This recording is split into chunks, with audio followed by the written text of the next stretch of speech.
Bienvenidas y bienvenidos. Hoy vamos a meternos en un tema fundamental.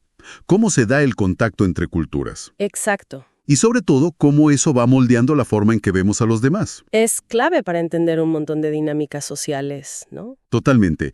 Vamos a ver dos caminos históricos principales para estos encuentros. Por un lado, el viaje. El movimiento de personas. Y por otro, la expansión de las grandes civilizaciones.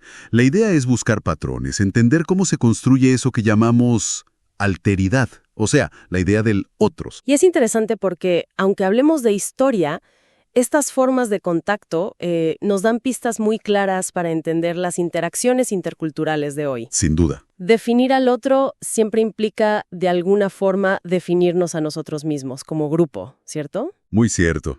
Bueno, arranquemos con el viaje. Si miramos atrás, ¿quiénes viajaban? Pues desde guerreros, comerciantes. Exploradores, peregrinos también. Claro, misioneros, marineros y también gente forzada a moverse como refugiados. Una variedad enorme de motivos y circunstancias. Y más adelante, bueno, se suman artistas, estudiosos, trabajadores que migran. Hoy lo vemos reflejado quizás en los turistas, estudiantes de intercambio. Profesionales que se van a trabajar afuera, las diásporas que se forman. Es una constante humana, el movimiento. Y ahí el contacto es bien directo, ¿no? Claro, directo. Escuchas otro idioma, ves ropa distinta, costumbres, rituales que te pueden sorprender, escuchas historias. Se vive en carne propia. Exacto. Pero, ojo, acá es fundamental entender la subjetividad, la personalidad del viajero, sus motivos, sus circunstancias. Todo eso tiñe la experiencia. No es lo mismo cómo vive ese contacto alguien que escapa de una guerra. Para nada. Que un estudiante que va con una beca o un ejecutivo que lo traslada a su empresa.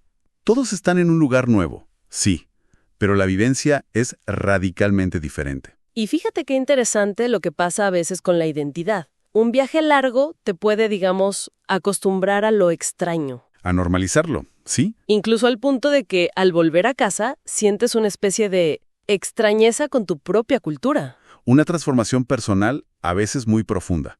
Un replanteo de quién eres socialmente. Sí. Aunque, a menudo, lo que más impacta a nivel colectivo no es tanto la vivencia directa del que viajó, Sino el relato. sino el relato que construye y comparte al volver. Sobre todo si ese viaje tenía un objetivo muy marcado, ¿no? Como comerciar o convertir gente. Claro. Esas narrativas que a veces se simplifican o se adaptan para que encajen en casa, terminan armando la imagen social de esas otras culturas.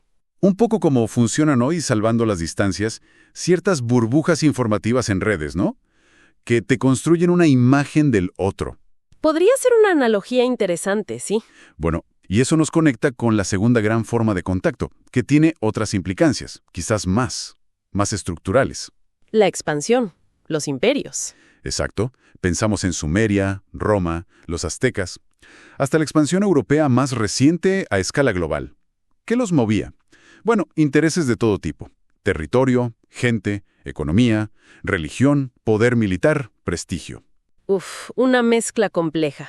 Pero lo realmente distintivo acá, me parece, es que este contacto es, por naturaleza, asimétrico. ¿A qué te refieres con asimétrico? A que no suele ser un encuentro voluntario entre iguales, ¿viste? Generalmente es impuesto. A menudo violento. Claro, hay una relación de poder desigual desde el vamos. Exacto. El objetivo es incorporar a otros grupos bajo un nuevo dominio. Y las figuras clave cambian. Ya no es el comerciante o el peregrino, ahora es el conquistador, el administrador colonial, el que cobra impuestos, el soldado. Se institucionaliza el contacto. Sí, pero sobre una base de poder muy desigual. Pensemos en Roma. No solo conquistaba, sino que imponía su infraestructura, sus caminos, una lengua franca, buscaba una integración, aunque fuera forzada. Muy diferente, por ejemplo, al modelo tributario azteca que quizás permitía más autonomía local. Siempre y cuando pagaras el tributo, claro.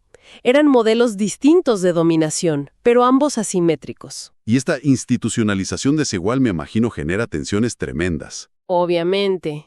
La imposición de normas, la supresión o marginación de las tradiciones locales, esos crea un caldo de cultivo para el conflicto, para la resistencia, ya sea abierta o más subterránea. Un punto de quiebre importante fue la expansión de la sociedad industrial europea, ¿no? Sin duda. Porque eso forzó un contacto directo a una escala nunca antes vista. Conectó pueblos y culturas que a lo mejor ni sabían que existían los otros. Intensificó todo. Intensificó y complejizó enormemente las interacciones globales. Y fue justamente esta intensificación del contacto, tan a menudo conflictivo y desigual, uno de los motores para que surgieran disciplinas como la antropología, ¿verdad? Exactamente. Había una necesidad de entender a esa alteridad que de golpe se volvía tan presente, tan ineludible. Lo que nos deja una pregunta picando, ¿no? Sí, una pregunta bien importante. ¿Cómo toda esa larga historia de contacto desigual, de relaciones de poder marcando los encuentros, sigue influyendo hoy? En cómo definimos al otro, en cómo nos relacionamos entre culturas. Claro, porque esas estructuras de percepción que heredamos no se borran así nomás, siguen operando, aunque no nos demos cuenta. Entonces, resumiendo un poco, el viaje, sea voluntario o forzado, y la expansión de los grandes poderes han sido dos motores históricos clave para el contacto cultural. Y han moldeado por siglos nuestra forma de ver la diferencia, de construir la idea del otro. Entender estas dinámicas, creo, nos da herramientas para analizar mejor lo que pasa hoy en día, en nuestras sociedades, en las interacciones interculturales. Totalmente. Y quizá una reflexión final para pensar. Si estas formas históricas de contacto estaban tan marcadas por objetivos concretos o por desequilibrios de poder, ¿qué pasa con la comunicación digital actual? Una nueva forma de contacto. Claro, un contacto sin viaje físico, sin conquista directa, al menos no en el sentido clásico. ¿Está esta nueva forma reconfigurando cómo entendemos la alteridad? ¿Genera interacciones más horizontales, más simétricas? ¿O quizá está creando nuevas formas de desigualdad, de categorización, de distancia en cómo nos vinculamos con lo diferente? Es algo sobre lo que vale la pena reflexionar, me parece.